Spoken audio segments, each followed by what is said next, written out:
Fala Fogão, tá começando mais uma edição do Radar Alvinegro aqui no canal, sábado 22 de junho.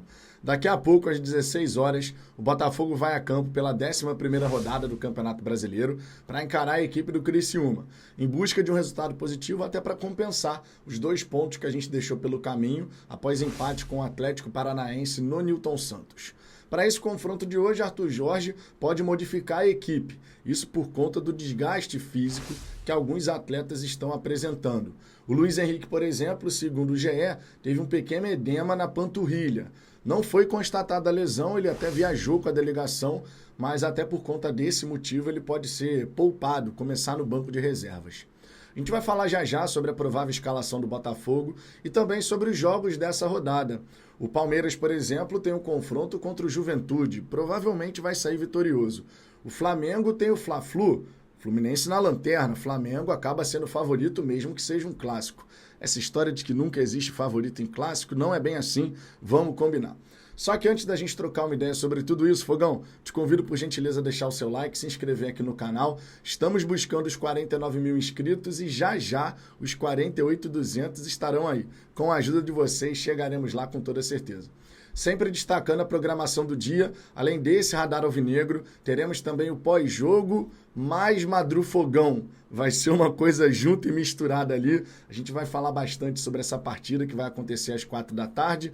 Mas a nossa programação, em termos de live, né, falando sobre essa partida, vai ser mais tarde, lá por volta de 11h30 da noite, provavelmente. Então, meu irmão, terminou de curtir seu sabadão, já sabe, chega mais no Fala Fogão, beleza? Dito isso, vamos em frente. Vamos começar trazendo aqui a provável escalação do Botafogo para essa partida. Ou melhor, em vez de falar sobre provável escalação, eu queria mostrar uma imagem para vocês que o SofaScore preparou, comparando a 10ª rodada, como é que estava a tabela no ano passado, com a 10ª rodada dessa temporada atual, 2024. Olha só a imagem que você está vendo aí. 3 primeiras colocações do campeonato, Botafogo, Flamengo e Palmeiras. Tanto em 2023 quanto em 2024. Eu queria mostrar essa imagem para vocês, eu quis mostrar essa imagem aqui para vocês, porque isso é muito significativo. Isso representa e corrobora a reconstrução que a gente está vendo o Botafogo passar. A recuperação da nossa competitividade. 2 anos seguidos, o Botafogo se coloca em meio aos outros 2 times que todo santo ano são considerados os grandes favoritos a conquistar o Campeonato Brasileiro. Por 2 temporadas consecutivas é o Botafogo que está ali. E você sabe que antes do Brasileiro começar, eles sempre colocam o Atlético Mineiro entre Flamengo e Palmeiras, né? Fica sempre esse trio. Flamengo, Palmeiras, Atlético Mineiro. Mas por 2 anos seguidos quem está lá é o Botafogo. E esse é um caminho que a gente está trilhando que não tem volta. O Botafogo vai caminhar nessa direção, vai entrar para brigar pelas taças e eventualmente essa conquista vai acontecer. Ou melhor, essas conquistas, porque o trabalho que está sendo feito no Botafogo não é só para ganhar uma vez. O trabalho que está sendo feito no Botafogo é para a gente ganhar com constância. Sempre se colocando ali em top 3, top 4, sempre brigando pelo topo. O próprio Textor falou isso. O próprio Textor, que a meta é o Botafogo estar sempre no top 3 do brasileiro. É aquilo, você não vai conseguir ganhar todos os campeonatos. Quem dera fosse assim, seria maravilhoso, vamos combinar. Mas se você sempre se coloca entre as principais equipes do país, olha, quem são os grandes favoritos ao Campeonato Brasileiro, Libertadores, o Botafogo vai estar sempre lá. Ah, Flamengo, Palmeiras, Botafogo, Atlético Mineiro. Um exemplo.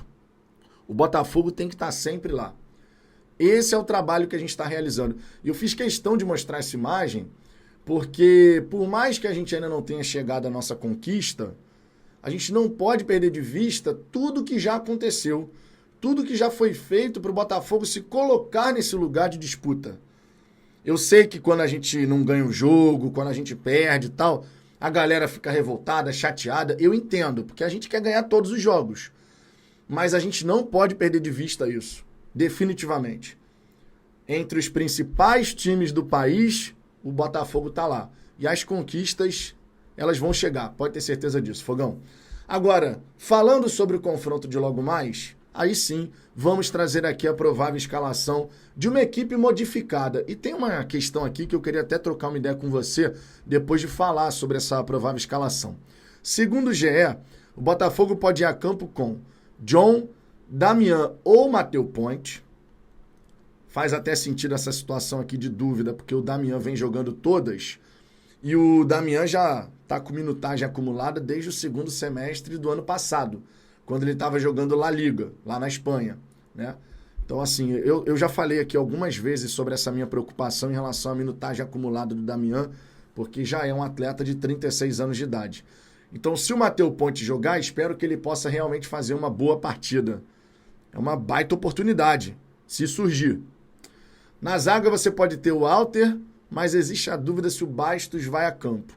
Pode ser Alter e Barbosa, tá? O GE coloca essa dúvida. O Bastos também vem jogando direto.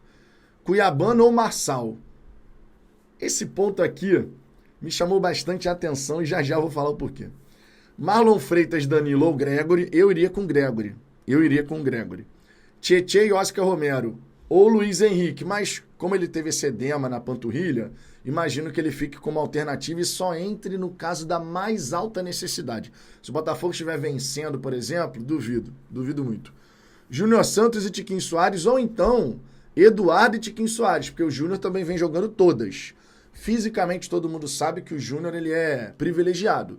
O homem joga toda a partida e está sempre ali recuperando rápido. É impressionante isso no Júnior Santos. Mas a gente pode ter, de repente, Júnior Santos e Tiquinho, ou Júnior Santos e Eduardo, ou ainda Eduardo e Tiquinho. Também é uma possibilidade. Na prática, a gente só vai ficar sabendo uma hora antes do confronto, mas eu queria aproveitar essa parte aqui que eles dizem de Cuiabano ao Marçal para falar a respeito do Hugo. Vocês repararam que o Arthur Jorge meio que tirou o Hugo de circulação? Modo de falar, claro, né? O Hugo não vem mais entrando nas partidas.